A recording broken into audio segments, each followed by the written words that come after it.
وعلیکم السلام ورحمۃ اللہ وبرکاتہ۔ یہ آپ نے نعت خوانوں کو سنا ہوگا جو بہت ہی زیادہ مشرکانہ مزاج رکھتے ہیں۔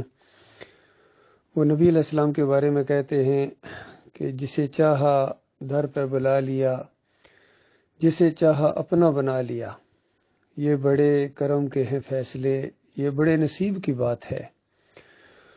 تو یہ بات اگر اللہ تعالیٰ کے لیے کہی جائے تو بالکل صحیح ہے، عین ایمان ہے، اور اللہ کے علاوہ کسی اور کے لیے کہی جائے، حتیٰ کہ نبی علیہ السلام کے لیے کہی جائے یا کسی بھی اور کے لیے کہی جائے تو یہ خالص شرک ہے۔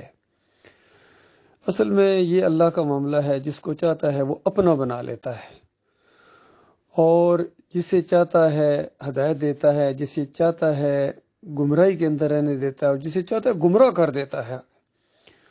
تو اللہ کا یہ جو فیصلہ ہے یہ کوئی اس کی طرح نہیں ہے کہ اندھی بانٹ نہیں ہے کہ جو اندھا بانٹے ریوڑیاں تو اپنے اپنوں کو، تو ایسا نہیں معاملہ ہے، بلکہ حکیمانہ فیصلہ ہوتا ہے۔ وہ جانتا ہے کس کے اندر وہ صلاحیت ہے کہ وہ ایمان کی طرف آئے، اس کو ایمان دیا جائے۔ وہ ایک مطالبہ، جو پہلا مطالبہ ہوتا ہے کہ اللہ کی طرف جھکاؤ دل جو ہوتا ہے، جس کے دل میں اللہ کی عزت ہو، اللہ کا وقار ہو، اور غور و فکر کرے، اپنے دماغ کو استعمال کرے، ہر طرف وہ دیکھے۔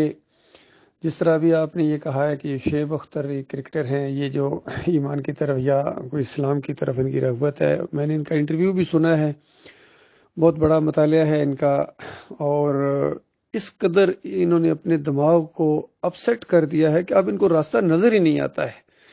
یعنی جب بہت زیادہ چوائس ہو کسی چیز کی، بہت زیادہ ورائٹی ہو کسی چیز کی، تو اس میں چوائس کرنا مشکل ہو جاتا ہے، اور اگر انسان کا دماغ بالکل ٹھیک کام کر رہا ہو تو وہ ایک اچھی چیز کو دیکھ کے اس کو پھر پسند کرتا ہے۔ تو اس کے سامنے ساری باتیں آئی ہیں، اللہ کی بات بھی اس کے سامنے ہے، شرک پھیلانے والے صوفیہ کی باتیں بھی اس کے سامنے ہیں، صوفیوں کو بھی اس نے پڑھا ہوا ہے، اور مولویوں کو بھی اس نے سنا ہوا ہے۔ تو اب اس کا دماغ بالکل ڈسٹرب ہو گیا ہے۔ جب تک اس کو ایمان خالص کی سمجھ نہیں ہوگی تو اس وقت تک مسافروں کو راستہ نہیں مل سکتا ہے۔ اسی لیے یہ اسلام کے اندر تبلیغ کرنا بہت ضروری ہے، اور اس قرآن کے ذریعے جو تبلیغ کی جاتی ہے اس کو جہاد کبیر کہا گیا ہے۔ سورہ الفرقان کے اندر اللہ تعالیٰ نے، جو مکی سورہ ہے، 13 سال مکہ میں نبی صلی اللہ علیہ وآلہ وسلم نے جو دعوت دی ہے قرآن کے ذریعے، اس کو جہاد کبیر کہا گیا ہے، اور نبی علیہ السلام کو کہا گیا کہ جاہدہم بہ جہادا کبیرا، کہ ان لوگوں کے ساتھ بہت بڑا جہاد کیجئے، یعنی قرآن کے ذریعے بہت بڑا جہاد کیجئے۔ تو اس سے اصل میں لوگوں کے اوپر حجت بھی پوری ہوتی ہے، اور لوگوں کو راستہ ملتا ہے۔ اس لیے بہت ضروری ہے کہ جن کو ایمان عقیدے کی توحید کی سمجھ آ گئی ہے وہ باہر نکلیں، اب ان حجروں میں نہ بیٹھے رہیں، باہر نکل کے جہاں بھی ان کو موقع ملتا ہے اللہ کی بات کو پیش کریں۔ باقی یہ اللہ کا کام ہے کس تک کون سی دعوت کب پہنچانی اور کب اس کا دل پھیرنا ہے ایمان کی طرف، یہ معاملہ اللہ کا ہے، نہ ہمارے بس کی بات ہے، اور نہ ہی ہماری یہ ذمہ داری ہے۔ تو دیکھیے، شیطان تو دن رات اپنا کام لگا ہوا ہے، کس طرح اس نے یہ جو کفر و شرک کا راستہ ہے اس نے مزین کر دیا ہے۔ خاص کر کتنے 2-3 کرکٹر ہیں جو آئے ہیں اس طارق جمیل کی وجہ سے، یعنی وہ سمجھ رہے ہیں کہ ہم دین کی طرف آ گئے، حالانکہ وہ خالص مشرکانہ عقیدوں کے اندر اور مشرک جماعت کے اندر آ کے انہوں نے اپنی آخرت برباد کر لی ہے، جس میں سر فہرست یہ جمشید جنید ہے، جو اسی شرک کے اندر مر گیا۔ دیکھیے، حالانکہ کتنا خوبصورت جوان تھا اور کتنا باصلاحیت تھا، کتنا اس کو موقع ملا، لیکن اسی شرک کے اندر، تبلیغی جماعت کے اندر اسی شرک کو پھیلاتا، یعنی کتنی مشرکانہ نعتیں بھی وہ پڑھتا تھا، پھر ایک حادثے میں مارا گیا۔ اور طارق جمیل نے اس کے شرک کو اور کتنا پکا کیا کہ کہتے ہیں طارق جمیل صاحب کہ انگلینڈ میں ایک صاحب کی خواب میں نبی علیہ السلام آئے ہیں، اور انہوں نے کہا کہ طارق جمیل کو فون کرو اور طارق جمیل کو اعلان کر دے کہ جمشید جنید کو اللہ تعالیٰ نے معاف کر دیا ہے۔ تو جیسی یہ بات پھر پھیلی، اور پھر تقی عثمانی نے اس پر تبصرہ کیا اور کہا کہ ہاں ایسا ممکن ہے۔ اندازہ لگائیے، ایک سے ایک کٹا مشرک ہے جو شرک کو پھیلاتے ہیں، اور مسافروں کو اب راستہ نہیں مل رہا ہے، یہ آسان نہیں اب رہا ہے اس انداز سے۔ خاص کر صوفیوں نے وہ عدم مچایا ہے۔ ابھی یہ جو شعیب اختر ہے، اس کا ذہن بالکل ڈسٹرب ہے۔ جنید کہتے ہیں نماز تو جنید بغدادی کی تھی اور پتہ نہیں علی اجمیری کی تھی، حالانکہ ان کی کتابیں بھی پڑھی ہیں، حالانکہ ان کی کتابیں کفر و شرک کا ایک پلندہ ہیں۔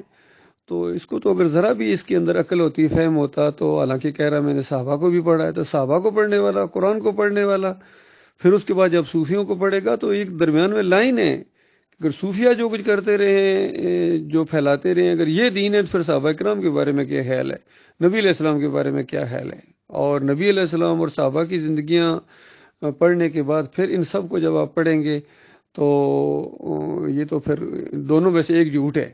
تو یہ اس وقت سامنے چیز آئے گی جب آپ تبلیغ کریں گے۔ میں اپنی مثال دیتا ہوں، دیکھیے میں نے جب ایمان کی طرف آیا ہوں تو اس سے پہلے ایک امام غزالی کی کتاب نسخہ کیمیا میرے سامنے آئی، یعنی چند مہینے کی پہلے کی بات ہے، اور اسی کو دیکھ کے میں نے کہا میں ادھر اپنا ایک نسخہ خرید کے لاتا ہوں، پھر پڑھوں گا۔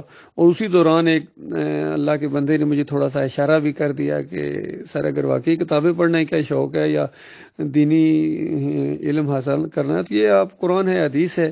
پھر اس نے مجھے ڈاکٹر مسعود الدین عثمانی رحمۃ اللہ علیہ کا ایک لٹریچر بھی دیا، فلاح کا راستہ، پھر چند کتابچے اور دے دیے جو خالص ایمان عقیدے کی باتیں ہیں۔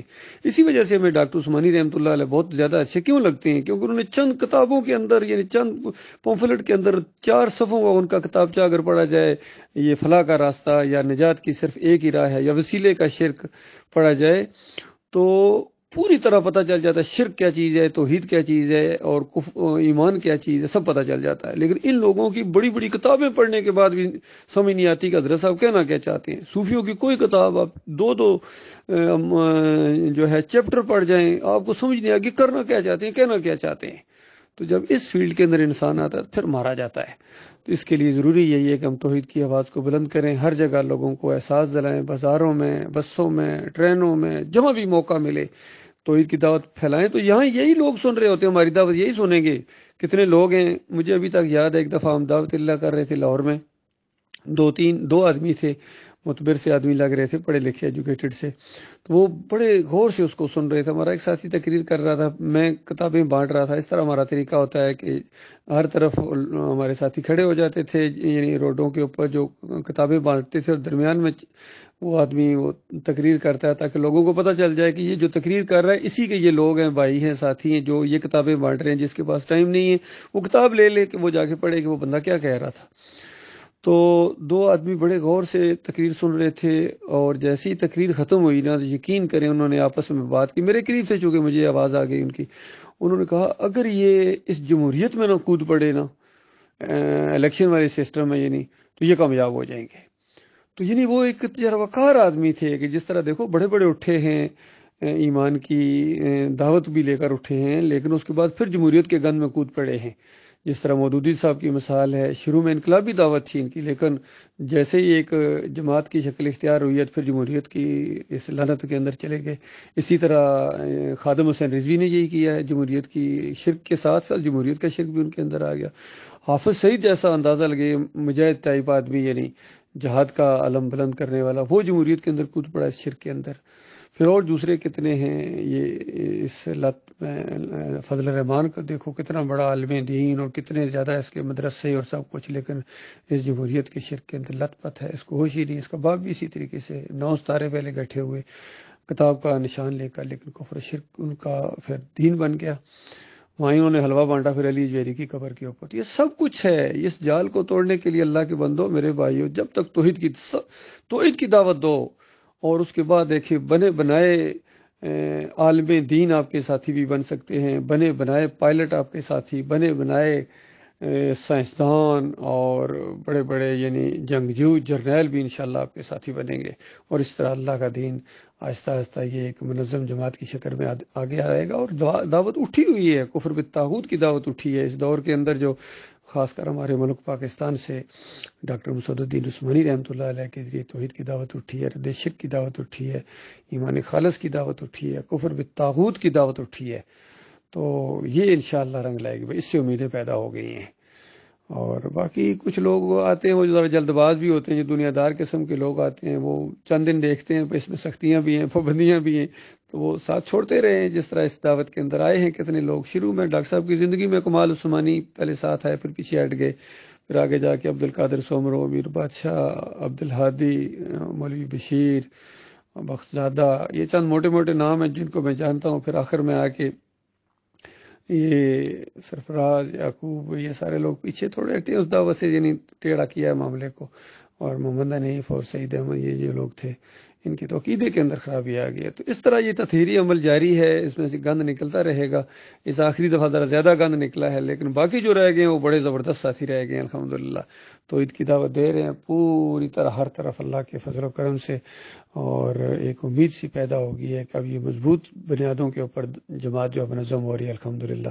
تو اس کے اندر خیر ہے. جماعت یہ ہے مومنوں کی جماعت، یہ ہے حبل اللہ، اور اس کو مضبوطی کے ساتھ پکڑ لینا ہے. اللہ تعالیٰ غور و فکر کرنے کی توفیق عطا فرمائے.